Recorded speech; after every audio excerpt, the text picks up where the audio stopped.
ગણપતિ અને દશામાના તહેવારને લઈને નવાપુરા પોલીસની શાંતિ સમિતિ બેઠક વડોદરામાં આગામી ગણપતિ મહોત્સવ અને દશામા તહેવારને શાંતિપૂર્ણ અને સૌહાર્દભર્યા વાતાવરણમાં ઉજવવા માટે નવાપુરા પોલીસ સ્ટેશન ખાતે શાંતિ સમિતિની બેઠક યોજાઈ હતી।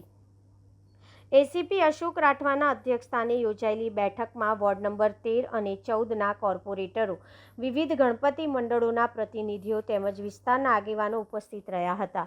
બેઠકમાં તહેવારો દરમિયાન કાયદો અને વ્યવસ્થા જળવાઈ રહે, ટ્રાફિક વ્યવસ્થા સુચારુ રહે અને જાહેર સુરક્ષામાં કોઈ અડચણ ન આવે તે અંગે જરૂરી સૂચનાઓ આપવામાં આવી હતી। એસીપી અશોક રાઠવાએ તમામ ગણપતિ મંડળોના આયોજકોને પોલીસ તંત્ર સાથે સંકલન જાળવી તહેવારોની ઉજવણી કરવા અપીલ કરી હતી। સાથે તહેવારો દરમિયાન કોઈ અનિચ્છનીય ઘટના ન બને તે માટે પોલીસને સહયોગ આપવા પણ જણાવ્યું હતું। બેઠક દરમિયાન મંડળોના પ્રતિનિધિઓ અને વિસ્તારના આગેવાનો દ્વારા વિવિધ પ્રશ્નો અને સૂચનો રજૂ કરવામાં આવ્યા હતા। પોલીસ તંત્ર દ્વારા જરૂરી સહયોગ અને યોગ્ય કાર્યવાહી કરવાની ખાતરી આપવામાં આવી હતી। અંતે સૌએ સાથે મળીને શાંતિ, સૌહાર્દ અને ભાઈચારાના વાતાવરણમાં ગણપતિ અને દશામા તહેવારની ઉજવણી કરવાનો સંકલ્પ વ્યક્ત કર્યો હતો।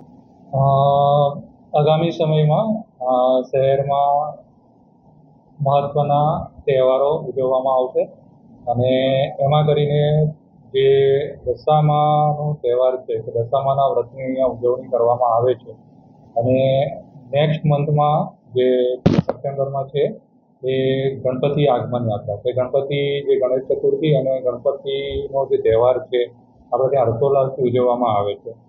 તો એના કેટલાક સુપ્રીમ કોર્ટના ગાઈડલાઇન્સ હોય છે, પોલીસ કમિશનરના જાહેરનામા પડેલા હોય છે। અત્યારે દશામા આગમન છે એને રંગેચંગે દરેક વિસ્તારમાંથી થઈ રહ્યું છે। તો એમાં જે આયોજકો છે એમણે કઈ કાળજી રાખવાની છે, ગણપતિ આગમન વખતે આયોજકોએ કઈ કાળજી રાખવાની છે કે જે એમની મૂર્તિની સાઇઝ છે એ 9 ફૂટ કરતાં વધારે ના હોવા જોઈએ, કેમિકલ કલર્સ ના હોવા જોઈએ, માટીની મૂર્તિઓ હોવી જોઈએ અને દશામા આગમનમાં પણ જે મૂર્તિની સાઇઝ છે એ ડિફાઇન હોવી જોઈએ, એના વિસર્જનનો રૂટ છે એ ક્લિયર હોવા જોઈએ। તેમજ દરેક પોલીસ સ્ટેશનમાંથી જે જ્યાં બી રૂટ આવતો હોય ત્યાંથી આપણે પરમિશન લીધેલી હોવી જોઈએ। તેમજ ડીજેના જે નિયમો છે ડેસિબલ પ્રમાણે 10 વાગ્યા પહેલાં ડીજે બંધ થઈ જવા જોઈએ અને સાઉન્ડ લિમિટ કરવા એ ડીજે વધારે ના જોઈએ।